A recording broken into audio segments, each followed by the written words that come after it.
Hi there, Tracy here with another scrapbooking process video. This time I'm using the Cake by the Ocean kit from the Scraptastic Cake Club. This is the kit for the month of May of 2016, so let's get started. So I have the pattern paper from the Cake by the Ocean kit here. It's beautiful and I love it. And I'm just arranging these 5 Instax photos. First, I thought about lining them up in a grid, and then I thought maybe I could just make them look like they randomly fell on the page. And I went back to the idea of the grid. And then I just went into my stash and grabbed a random Instax photo that I wasn't going to use for anything. So I keep these because I use them for frames.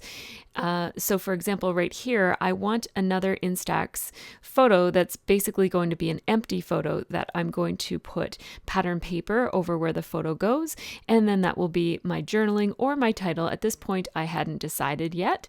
So I don't know what was wrong with my brain this morning, but I was not able to measure that properly. And you're going to see me, look, I'm measuring it twice. My memory just like I totally forgot the amount. And then I look at what I did. I cut it after all that measuring and trying to remember, I cut it the wrong size. And so I thought, okay, well, I'll just turn it the other way and trim it down. I just can't get it straight. I don't know what is wrong. Part of the problem is that I live in Canada and was raised in Canada. And so the whole like eighths and sixteenths, I can get quarters, but like I understand the fractions of eighths and sixteenths and 32s. But I haven't used the inches side of a ruler enough in my life to be like, tenths work so much easier for me. So I'm always like, is that like 4/16 or is it 4/8 or is it 4/32? I can never quite remember. And so I end up having to like count all the little lines, and it's just like a big embarrassing pain. I can't believe that I can't measure at my age and education level. But anyhow, I have decided to, that might be way more information than you guys need to know about me and my lack of ability to measure. Anyhow, I have decided to arrange these out in a banner type of a form. And back when banners became really, really popular, I did a couple of banner type layouts, and I didn't really care for how they turned out. I didn't feel like I was ever really able to pull off the look. Like I could have an idea in my mind, but the execution just never quite worked properly for me. So I'm going to give this a try again. Banners have been around for quite some time now. They're nothing new. And I thought I should be able to put together a banner layout. So this is my attempt at doing that. This is a very, very different layout for me. It's very different than my normal style, but I am pretty eclectic. I like lots of different styles, and I like to keep my journal, or not my journal, but my scrapbook nice and varied and try different things. Even if I'm not 100% sure if it's going to turn out, I like to just give it a whirl anyways. And the worst thing that could happen is I don't like the layout. I'll still put it in my album and it'll be fine. So you saw me I'm using my Stampin' Up! Piercing tool and the mat from Stampin' Up! As well. And I am going to use some gold and white thread. And even though this kit has silver accents, I'm using the gold and cream colored twine, or I guess it's gold and white. I really love this twine. It's my new favorite thing. It's from Michaels. It's the Recollections brand. And so I decided I was going to use that as my strings that will hold my banner in place. I want it to look like it is strung casually across my layout. And I'm going to add some white mists, the mist drops. That is with Mr. Huey's Opaque White, and then this is with Mr. Huey's Pretty Pink, and then I might as well add some Heidi Swapp Gold because I love it. And now I'm going to dry it, and as I dry it, I'm blotting all of the pink ones so that it looks more pink than red. I do not want it to look like I cut myself and dripped blood all over this layout. So just dabbing it with the paper towel makes it obvious that it's pink and not red. So, which isn't an issue when you're doing the misting. It's more of an issue when you're dropping it because the color is much more concentrated and pink tends to look red then, which can look like blood. It doesn't always, but anyhow, I didn't want it to look like blood. So here I am with my first attempt at putting the string on the layout. My first idea was that I would run the string in between the photos and not where the photos will be dangling, so that it looks like the photos are covering up the string. So the problem with this is that those parts of string that are showing are very straight. They don't look like a nice natural curved line that a clothesline, or if you were stringing up banners, it would have a nice curvy look to it instead of a bunch of straight lines. And so what I decided to do was to sew that string in place, because that will allow me to make it look a lot more curved. So I have my Stampin' Up! Piercing tool here, and this is just a template with a whole bunch of different, they're actually trim that you can get from Stampin' Up! Like I have the stamp set and the die set that matches with those. I never ever use it. It was from back when I was a demo and I used to make a lot of Stampin' Up! Cards, and so I used them then, but I don't really use them anymore. But I have this mat because I thought it would make a really good stitching template. And so here I am just using the curved lines on one of those decorative edges that's on the piercing template. And I'm just using it to make a nice curved line in between those places where the photos will hang. And I think that looks pretty good. I didn't make the stitches as close together as the template had. I basically skipped every second hole because I didn't want to sit here and do a whole ton of stitching. I guess I could have done it. It would have had a more fine hand stitched look. This has a very I guess maybe it has a bolder look because the stitches are so much bigger, or maybe it has a rougher look because the stitches are so much bigger. I'm not sure. I had used, and so see, in this case, I'm actually going to have the lines of string actually show where the photos will be this time. And I'm going to make it look a little bit more like the photos are dangling from the string.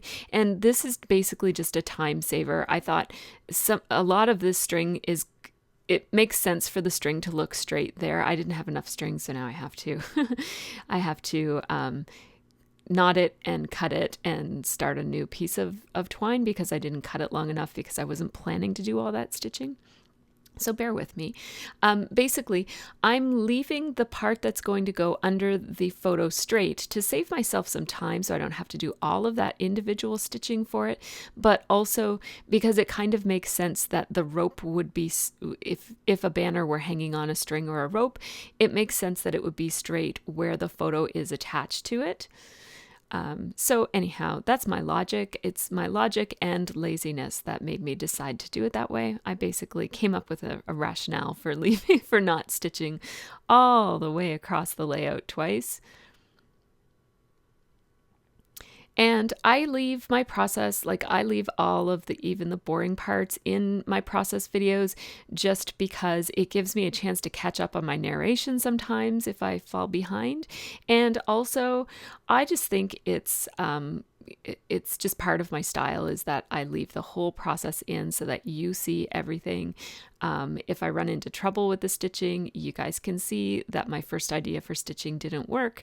And now this idea for stitching is a little bit longer, but it's going to work out a little bit better for me. It's going to give me the curved lines that I'm looking for in the places where I need it to be curved. And you also get a sense of how long it took me to do it. Even though I am at 4 times the speed here, you get to see that this is a pretty monotonous part of the layout, but definitely worth the effort because I think that the stitching looks really, really nice on this layout. So I just go right up to the edge here, and I think this is called a back stitch. I'm not much of a sewer, but I'm pretty sure this is called a back stitch. And you just go over one and then you kind of circle back I'm not describing it well, but you can just see how I'm doing it. That's basically you skip every other one and go back and fill it in. And so one more piece of string here, or twine. And I just have a little bit left to do. But again, I had cut 2 pieces of string pretty short because I thought that I was just going to casually put it across the layout. And if I hadn't done all that stitching, basically when you stitch it, you need twice as much thread because you do go back and forth on both sides of it. And the last little bit here doesn't take too long. At this point, I've got quite a groove into my sewing rhythm. I'm running out of twine, but that's okay because I'm almost at the end. I'm just going to keep on going. And the nice thing about the back stitch is that you end one stitch in from the edge so that you're not going to see the little tails on the cut piece of string there. Pardon me. I seem to be coming down with a cold. So here we go. I'm going to now lay out all of these photos, and I have both of my daughters represented 3 times in these 5 photos, and then I also have our international student in there, and 2 of the kids who visit our house the most often are represented there. And so I'm just using my regular adhesive, that is Thermo Web Tape Runner that I'm using these days, and I'm just adhering the photos on the top and on the bottom to the places where the string is straight because I didn't do as much stitching. And I really like how this is looking so far. It's cute and casual, and I like the pink background. And I decided that I was thinking about maybe using little clips, little paper clips, or those little tiny mini clothespins would have looked cute, but I would have had to have used so many of them. It would have added so much bulk. So what I'm doing instead is I'm just tying little bits of the twine at the corners of each of the photos and making it look like these photos are somehow tied to the line of string on the background. And I really like this for a couple of reasons. I like it because it's unobtrusive, or like it's not really bold and attention grabbing. It's just like a very subtle detail, but it's still really fun and whimsical because those little tails of twine just kind of go in all different directions, and it looks very natural. And I just really like the look. I think it looks pretty cool. I was a little bit nervous that it would be really cluttering or distracting or busy looking, but once the layout is all finished, I think it really works with the playful overall look of this page. So again, this is another one of those rather monotonous parts of the layout where I'm basically just doing the same thing over and over again, but it really does add to the look of the page. So there we go. That's how it looks now. I really like that. It's really cute. And as I look at this, those red splatters, the dark pink splatters, are kind of bothering me. And another thing that's bothering me is that the white has become smudged in the sewing process. I guess I didn't let it dry quite enough before I did the sewing. And I'm going to call this one Selfie Love. And I love that foam word love. And what I really like about it is that because it's foam, I've talked about the benefits of using foam letter stickers and words before, is that you can kind of curve it. And I'm going to curve it so that it follows the line of the twine on the last part of the right there. I really love how that looks. And so as I put it down, I'm just going to bend it a little bit, just like that. Oh, I love how that looks. It's so pretty. Those word stickers are so gorgeous. And then as I put these letter stickers down, these are from Pink Fresh Studio. They also came in the kit. Everything except the twine here came in the kit. I'm putting those on the curve as well. They're block letters and they look kind of cool going around a curve like that. It's a very subtle curve and I really like it. So there we have Selfie Love. And then I thought, you remember I mentioned how those pink splatters, now that I see them on the video, they don't bother me nearly as much as they did as I was composing this layout. So I don't think it's really, see, I'm playing around with that. But now what I don't like about it, and I'm going to keep it there for a little bit, but I'm eventually going to take it off because it really is taking away from the word love. I want the title on this layout to really pop out because there's going to be quite a lot of other stuff spread all over the place. And by making the title be different than everything else on the page, it really does help it to stand out in a busier layout. Whereas there are other times when I want to take a little bit of the font from the title and spread it around the layout so that the title looks really integrated into the page. In this case, I actually don't want that. I want the title to stand out. And it's really just a matter of personal preference, and sometimes it's a matter of context. So for this layout, I know it's going to be quite cluttered, and that's the context that tells me I want this title to stand out more. So I'm just having a look at some alternative ways to cover some of those pink splatters that really, I kind of like them now that I'm seeing them on the video from afar. I don't know if it was my angle or just the fact that I had been looking at it for too long, or I don't know what it was, but here I am. I'm going to set about the task of just systematically covering all of those little splatters. And really, that green star is going to be problematic for me right until the very end. It's the only green on the layout, and it's also at this point the only star. So I'll talk my way through that as I come to a couple of ways that I try to solve that problem. So these are those Pink Fresh Studio stickers, word and phrase stickers from the Felicity collection. They came in the kit and I absolutely love them. They have these really cute phrases and I love how they're splattered with watercolor, and I thought they were really whimsical and playful, and they would make a great addition to this layout that has the banner type of design. So I'm looking for some phrases that are more relevant to the project that I'm working on about my kids taking their selfies. So this one I'm putting on now says, where dreamers become doers. There's one that says, life was meant for good friends and adventures. One says, exist to be happy, not to impress. The other says, throw kindness around like confetti. And I'm going to use this piece of square patterns in a smaller scale that came in the kit. It's from the Fancy Free collection from Pink Paisley. I'm going to use that to punch some confetti, but I'm not quite ready to do that yet.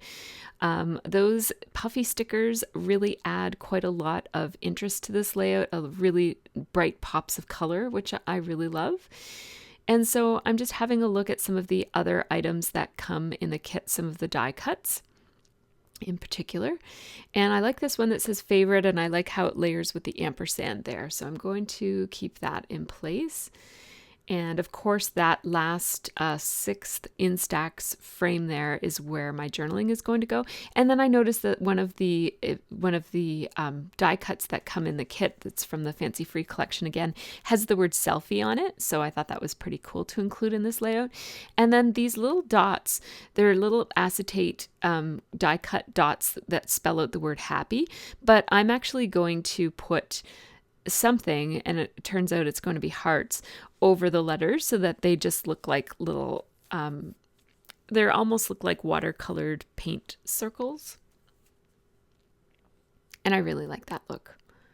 So then I went away for a while. Sorry about that. I went away for a little while, and a couple of days later I came back, and I have my punches out that I'm going to use for some confetti. So my first idea with that star up there looking weird is that maybe I'll add other stars to the layout. And I could have probably took a look in my dies and maybe on the Silhouette design store or whatever and looked for some. I don't have a larger star punch. I only have that little tiny border punch, but I thought maybe that would make that star look a little bit more like it belongs by putting some stars around it and also spreading stars around the rest of the layout. So I'm just doing the same thing with hearts. I'm going to put a heart over every one of these little swatches of circular watercolor. They're actually die cuts from the Fancy Free collection. They're acetate die cuts.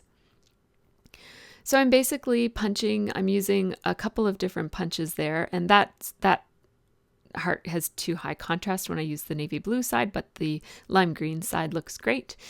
And I'm basically spreading little punched hearts and stars all around this layout so that it just looks playful and fun. And I am using those little squares from the pattern paper from the kit. And some of them are die cuts that came in the die cut pack that came in the kit, and some of them are ones that I punched. So there we go. I finally decide that star is just, rather than try to integrate it into the layout, I thought, let's just take it off and put something else over that splatter, over that little splat. So you see me, I'm just punching the hearts as I need them. I didn't want to go to town punching too many of them because I wasn't sure if I'd want to use that paper for something else. So I didn't want to punch it all out. And now I'm actually using the wrong glue. I would not recommend that you use this aqua glue on acetate pieces. It's great for gluing paper to paper, and I really like the fine tipped nozzle. It's like the Tombow Mono Multi, but it's probably less expensive. I don't know. Tombow sent it to me, so I don't know. It comes in a bigger bottle, so I don't mind using it as much. I find that the Tombow Mono Multi, it lasts forever and ever, but I do like to reserve it for bulkier things that I'm a little bit more worried might fall off the layout. Whereas gluing paper to paper, I don't need to use the Tombow Mono Multi, which I love. So I use this aqua glue instead. It's really great for paper to paper, but it takes a long, long time for it to dry when you're gluing acetate onto those Instax frames. It's just like plastic on plastic. It would have been better to use either my tape runner or some of the Tombow Mono Multi. But I'm new to this kind of glue, so I guess I had to use it to figure that out. So now I know. And now you guys know too. You can learn from my mistakes. So I'm layering that favorite die cut with the ampersand, and because the ampersand is puffy and also the Instax photo stands up a little bit from the page, I had to use a Stampin' Up! Foam dimensional adhesive for that to hold it up. And now I'm just doing my journaling, which says, taking selfies by the window is a new pastime around here.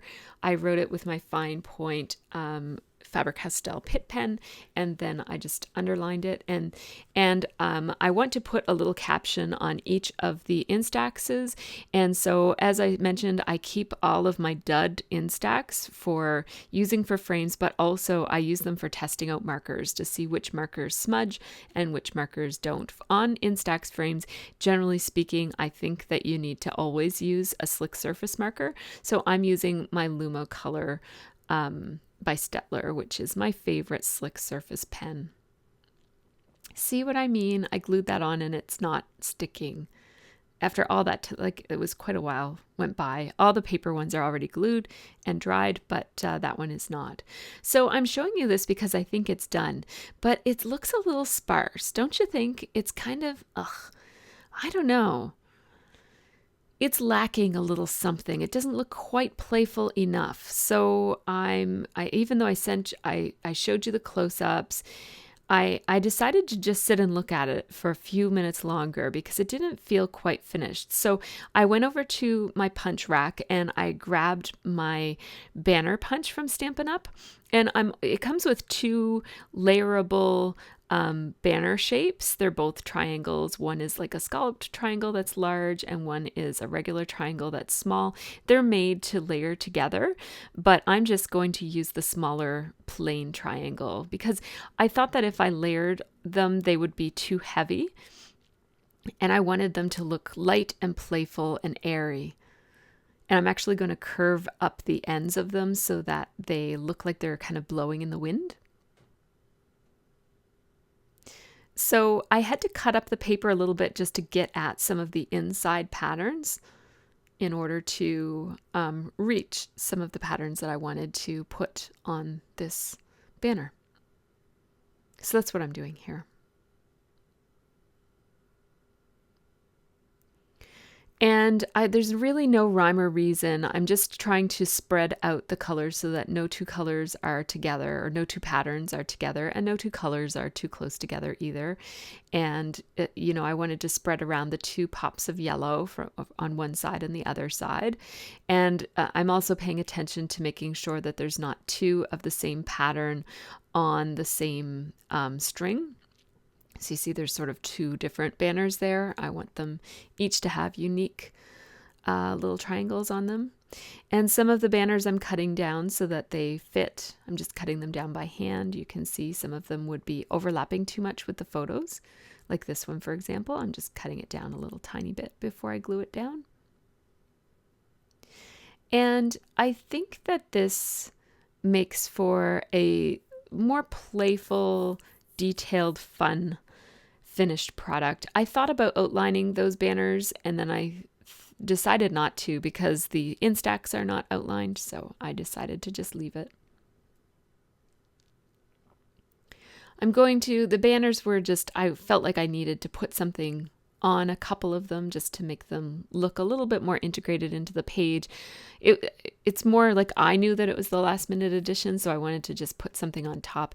I love this flare badge and I just noticed it now and I wished I had incorporated it into the page, but there's no place to put it now, so I'm not going to use it. And now here I'm going to show you the video close-ups. There are some photo close-ups at the end of this project as well.